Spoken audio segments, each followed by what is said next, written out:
Ron says Natalie was shaking and unresponsive. Did the police know this back in May 2005? We spoke with Jug Twitty about that and the new tape.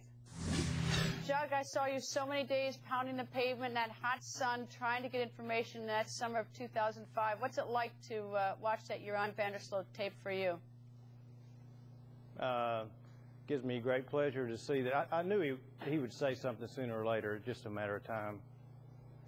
You know, Jug, the thing that, and I want to play a soundbite because one of the things he says is this business about her having suggesting a seizure or something. But here's an interview from the Dana Pretzer show with you on December 20th, 2007, before Ron gets caught on tape and is publicly released.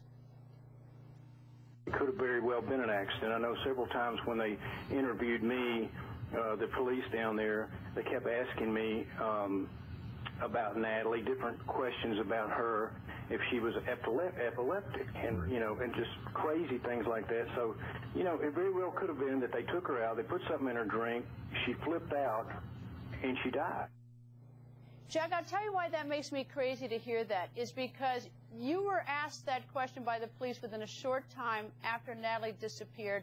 Now it shows up on the tape. It sure looks like the Aruban police knew something in those first few hours that, I don't know. What do you think? Greta, I truly believe that they knew 2 days afterwards that that's the way she died.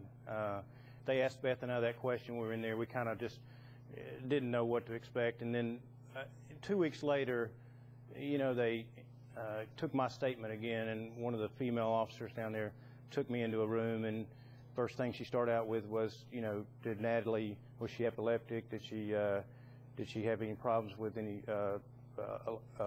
allergies with drugs or anything? And then they started asking me the questions. Everybody said something. Did you ever have any sexual contact with Natalie? And I got so upset. I said, you need to quit asking me these dumbass questions and get out there and find Natalie. And that is when I knew that something was fishy, especially when I saw the tape the other night when he started doing the stuff where she was shaking. They knew it. They knew it from the beginning. And I have said from the beginning that Vonderstraten was involved in this, and he helped cover the thing up from the beginning. And I truly believe that. And that clip that we just played predated Ron's statement being shown, and it's so bizarre that why were the police asking you that in the days after? So where did they get that information? Ron tell them? I mean, what's your theory?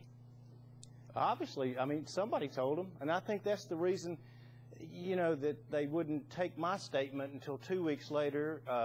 They brought Beth and I in there early the next morning, and then we stayed in there for about 4 hours, and they said, you can go home. Well, they go to get the boys and get their statement, and then I think all of it started to unwind right there. That's when they started to cover their tracks. Coming up, the man Ron says threw Natalie off the boat. He's here. Did he do it? He's next. And later, what may be Natalie's parents' last